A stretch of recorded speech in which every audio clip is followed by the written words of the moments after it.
Je suis donc allée au rendez-vous du médecin spécialiste dans les maladies infectieusement transmissibles, sexuellement transmissibles, etc. Et je trouve qui m'accueille au 4e étage à l'hôpital Yannick de Creil, dans l'Oise. Je trouve le docteur qui m'accueille et que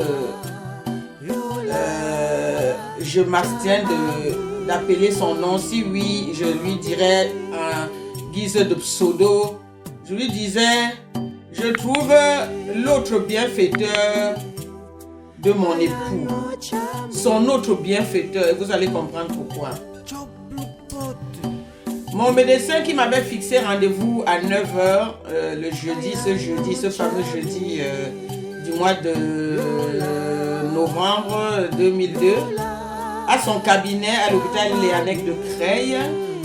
Je suis à l'heure et vous savez comment je vais au rendez-vous? Je vais au rendez-vous avec un grand sac de voyage dans lequel il y a les photos de mon mariage, même y compris les DVD de mon mariage. Comme s'il allait avoir toute la panoplie pour suivre les DVD. Mais bon, quoi qu'il en soit, j'étais allé au cabinet de mon docteur de famille. Celui-là était mon docteur de famille. Donc c'est quelqu'un qui nous connaît depuis que nous habitons la région.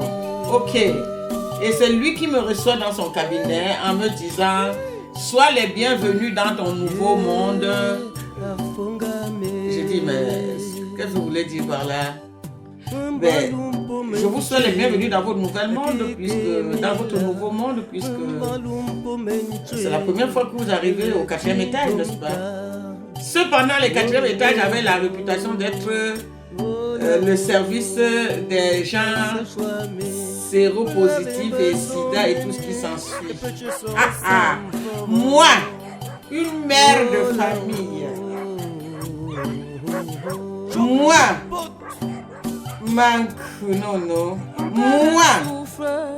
digne fille de mon père, je porte ainsi, je porte les effigies de mes ancêtres. Je porte les effigies des rois qui ont précédé et qui ont précédé mes pères.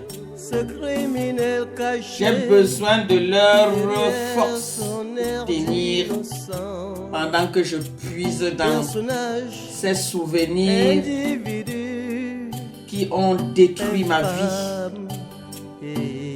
pour à jamais. Elle savait très douée. Je vis en France depuis une trentaine d'années. Je divorce d'un mari et je m'en vais pour trouver un précédent.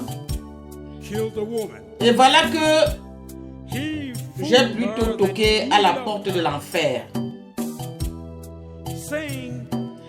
Car de mois de février 2002, nous étions en 2000, nouvelle millénaire, que sa fameuse cousine m'avait mis en liaison avec son cousin, ma vie s'est transformée. Auparavant, ça s'est transformé puisque tout le monde disait oui, elle est amoureuse, elle est amoureuse, elle est amoureuse. Ok, moi-même j'y croyais. Quand même. C'est pas tous les jours qu'on prend l'avion pour aller voir un homme là-bas parce qu'il va vous passer la bague au doigt. C'est pas tous les jours. Et je l'ai fait.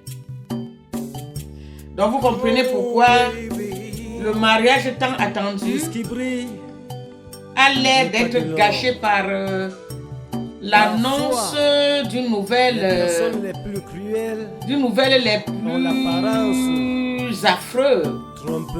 les plus affreux, les plus terribles. Quelle cruauté. Lorsque le médecin me reçoit dans son cabinet à l'hôpital Yannick de Creil, il me dit soyez les bienvenus dans votre nouveau monde, car vous êtes désormais HIV-Sida et je vais vous recevoir et ensuite je vais vous donner les consignes pour votre nouvelle vie. Ok. Déjà, je lui fais comprendre que vraiment ces mots étaient un peu déplacés. Je lui explique que je suis mariée. Il me dit, mais je suis au courant de tout, n'est-ce pas? En allant vous marier, vous m'avez dit au revoir. Pendant que vous étiez fiancés et que vous marchiez sous la pointe des pieds, j'étais au courant. Mais cependant, comme votre mariage se suit avec votre contamination. J'ai la certitude que c'est votre époux qui vous a donné cette saloperie.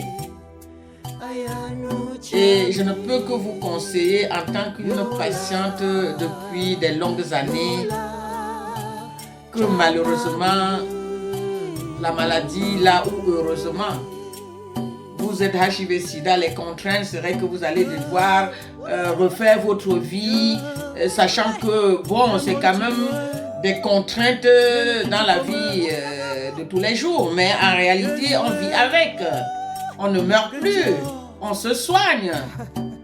J'ai dit, et ce mari-là, comment il a pu me faire ça? Oh, ben qu'est-ce que j'en sais? En Afrique, c'est un tabou. En Afrique, les gens n'en parlent pas. En Afrique, c'est une honte. En Afrique, les gens meurent de ça. Mais ici, les gens se soignent. Donc, conseil, allez le faire venir. Yeah! Le médecin me sort ça. Que belle! Vous l'avez aimé et il vous a contaminé pendant votre lune de miel. J'ai dit, mais voici les photos des albums, monsieur le docteur. Regardez, je fais les albums. Je lui montre comment j'étais joyeuse. J'ai des albums de près de 1000 photos. Il n'y a aucune photo sur laquelle je ne souris pas. Mes 32 dents. Les bouteilles Marnium, les bouteilles de champagne Marnium que j'ai payé l'excédent de bagages avec dans l'avion. Les alliances achetées par moi. L'époux, en tant qu'un super manipulateur, m'avait dit d'acheter les costumes, tout, et y compris les alliances. Donc bref, je l'ai fait. Mais je le faisais dans le souci que c'est pour avoir un conjoint avec qui je vais embellir la suite de la continuité de ma vie. Donc lorsque le médecin dit et insiste que je m'en vais le faire venir pour qu'il bénéficie des soins et pour que nous soyons à deux dans l'adversité, mot par mot ce qu'il a dit. Et de 9h de ce jour de jeudi, de 9h le matin, le médecin m'a reçu jusqu'à 13h de l'après-midi. Il a même oublié de prendre son déjeuner. Et moi alors, je n'avais pas faim. Hein, depuis 72 heures, je n'avais pas faim. Hein. Mon appétit s'était envolé. Je n'avais pas faim. Le médecin me reçoit donc de 9, 10, 11, 12, 4 heures de temps, 3 heures de temps. Le médecin m'a expliqué de A à Z, de A plus B, de tous les rouages de cette maladie en tant qu'une personne qui sort de sa vie d'une personne saine, pour entrer dans une vie d'une personne avec des problèmes de santé désormais. Ok. Mais, mine de rien, quand je suis sortie du cabinet de médecin et comme il a fait de cette consultation, il m'a presque fait une thérapie de ma nouvelle vie. Ce que lui-même il appelait ma nouvelle vie. Donc je suis sortie de ce cabinet. Je me suis sentie un peu plus avec les pieds sur terre que depuis l'annoncement de la terrible nouvelle il y a de cela moins de 72 heures. De mardi de l'annoncement jusqu'à ce jeudi de la rencontre avec le médecin spécialiste, je vous assure, j'étais suicidaire et ne comprends pas pourquoi je ne me suis pas suicidée. Mon fils m'avait pris dans ses bras, il m'a beaucoup calmé et il m'a dit comment il peut t'avoir fait une chose pareille au 21e siècle sans pouvoir rien te dire.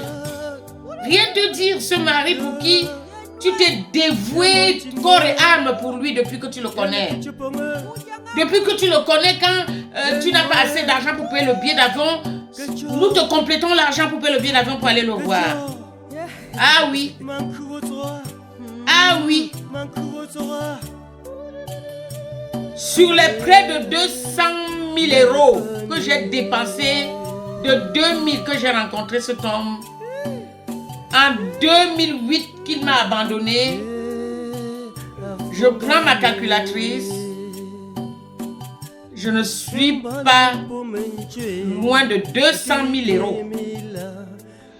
Auquel sur les 200 000 euros, comme je suis là pour vous parler à visage découvert, une bonne partie était l'argent que m'injectait dans mes dépenses. Soit je puisais sur les allocations de mes enfants, soit c'est mon fils qui était en alternance entre ses études et son travail, soit c'est lui qui me dépannait, puisque je vous ai dit tantôt qu'il y avait deux clans, ceux qui m'encourageaient dans ma relation pour me remarier et ceux qui n'approuvaient pas cela puisqu'ils avaient le pressentiment que j'allais droit sur un ravin. Et plus tard, je ne pouvais que leur donner raison. Mais hélas, il était déjà trop tard pour moi. Le médecin me conseille d'aller le faire venir. Nous allons nous aimer désormais dans l'adversité. Aïe! Je réfléchis, je dis, mais après tout, c'est mon docteur depuis plus de 15 ans. Après tout, il ne peut que me dire la vérité. Ah! Donc, il va falloir que j'aille d'après mon fils pour avoir une explication avec lui. D'après mon docteur pour le faire venir. Waouh! Bon Dieu, je t'ai toujours mise en avant de mes décisions. Qu'est-ce qu'il me reste à faire? Car je suis très confuse. Je porte une alliance qui brille de mille feux. C'est une alliance que j'avais aussi misé énormément d'argent là-dessus. Je porte une alliance qui brille de mille feux au doigt. Sauf que je suis contaminée par l'homme qui vient de me filer cette bague au doigt. De façon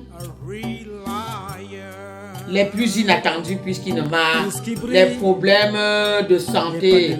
Mais ça, c'est des problèmes qu'on avait abordés depuis le commencement de nos histoires. Ça, c'est des problèmes qu'on avait dépassés. Et même entre les préservatifs que je lui fournissais en quantité à revendre, il refusait de s'en servir. Il refusait de s'en servir. Comment cet homme n'a pas pu me contaminer dans l'intervalle de 2000 jusqu'en 2002? Il attendait donc le mariage pour me contaminer. Est-ce que le mariage lui donne le droit de gâcher ma vie pendant qu'il est en train de me dire qu'il n'avait jamais fait d'enfant et que c'est dans le mariage qu'il en fera? Ça, c'est pas ce qu'on appelle mettre le sable dans son propre tapioca. Il m'a dit combien de fois, je ne sais, je n'avais jamais eu d'enfant hors mariage puisque je n'avais jamais voulu avoir d'enfant hors mariage. Mon souhait étant d'avoir des enfants dans le mariage et avec toi, mon épouse. Tu fais ce projet avec une femme. Psychologiquement, je me dis, ok, normalement, ça ne doit pas être un souci puisque moi, en matière de maternité, Dieu m'en donne autant que je veux. De bon Dieu m'en donne autant que je veux.